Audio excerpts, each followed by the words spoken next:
A blizzard of camera flashes exploded the moment she stepped out of the airport doors, yet not a single person truly saw her. "Please see broken bar, someone help," the woman whispered, her voice trembling beneath the weight of exhaustion and humiliation. Moments earlier she had been one of the most powerful businesswomen in Asia, a Chinese billionaire known for her flawless poise. But tonight, stranded in a foreign country with a stolen wallet, no phone, and no assistant, she stood alone outside the airport while the world rushed past her like cold wind. Viewers, keep watching to the end. Her life was about to change in a way no amount of money could ever buy. And trust me, you'll want to hear what happened. And if stories of unexpected kindness move you, make sure to like this video and subscribe for more heart-touching journeys. Her name was Lin Zhu, a woman whose face often graced financial magazines, though few outside business circles recognized her without her signature red lipstick and designer coat. Tonight she wore neither just a simple travel jacket and swollen eyes after a 14-hour flight in which she couldn't sleep. Her company was collapsing under a scandal she didn't create. Board members had turned their backs on her. News channels branded her the fall of a billionaire, and a person responsibly her own business partner was already on his way to disappear with stolen funds and a forged narrative. She came here to quietly negotiate help with an old investor,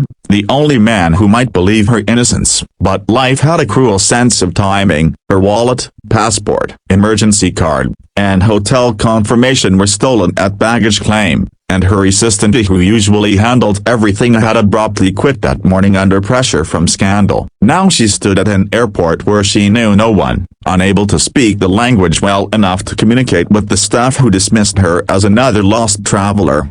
Hours passed. Cold crept into her bones. People avoided eye contact, annoyed by the unfamiliar English she spoke. Some assumed she was homeless. Others looked at her with suspicion when she asked for help. The humiliation was sharper than the wind. Lin Zhu had built companies, led thousands of employees, commanded boardrooms full of men twice her age, but here she was, invisible. Just when she was about to sink to the floor in despair, a soft voice behind her said, in warm, perfect Mandarin, "NC Sundala H tilde inverted exclamation mark I Zoma, need help, miss?" She spun around in shock. A janitor stood there, a thin man with gentle eyes, holding a mop in one hand and a trash cart beside him. His uniform was worn, shoes old, hair slightly unkempt, but his smile felt like sunlight through storm clouds. "You a broken bar, you speak Chinese?" Lin Zhu asked. Breathless, he nodded. "Born in Guangdong, moved here 10 years ago." "Why are you crying alone in this cold place?" The question cracked something inside her. She hadn't cried in years. Strength had been her weapon, her armor. But tonight she broke. The story spilled out: her missing wallet, her destroyed reputation, her fear of sleeping on the street in a country where she suddenly felt painfully small.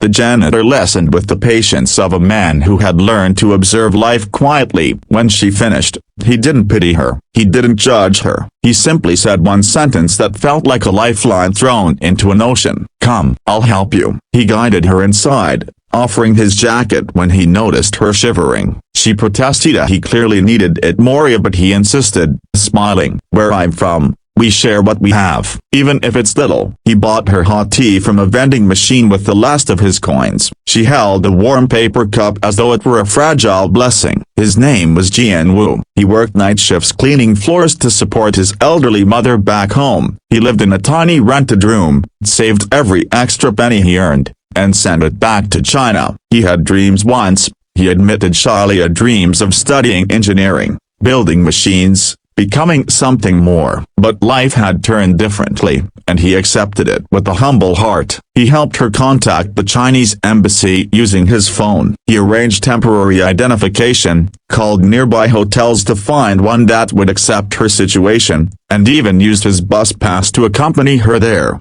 making sure she wasn't left alone.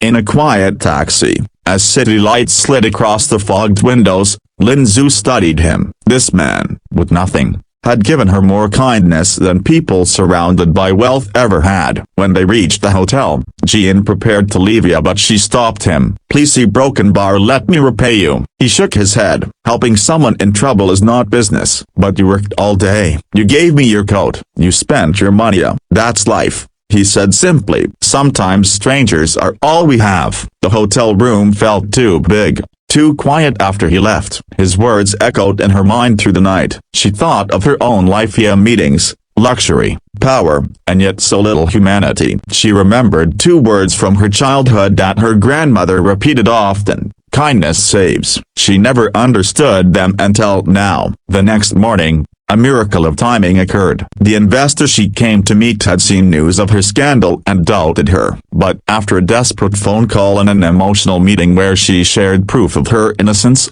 he agreed to help her fight back. Documents were signed. Lawyers were summoned. Slowly, truth began cracking through the darkness. A week later, she walked back into the airport not as the broken woman who had cried alone, but as someone reborn. Yet she wasn't there for a flight. She was there for someone else. Jian-woo was sweeping near the entrance, humming softly. When she approached him, he looked up, surprised. "Oh, Miss Lin, you're okay?" She nodded with a grateful smile. "I am, because of you." She handed him a small envelope. He tried to refuse it, thinking it was money. It wasn't. It was a contract. "I'm starting a new engineering branch," she said, "focused on affordable equipment. I need people with honest hearts. And you, a broken bar, you said you once dreamed of being an engineer. Let me help you now. The way you helped me." His hands trembled. "But a broken bar, I'm just a janitor." She placed her hand over his. "You were the only one who saw me when I was invisible. That makes you more than qualified." He accepted it, eyes full of tears he tried to hide. His life was about to change. So was hers. Months later,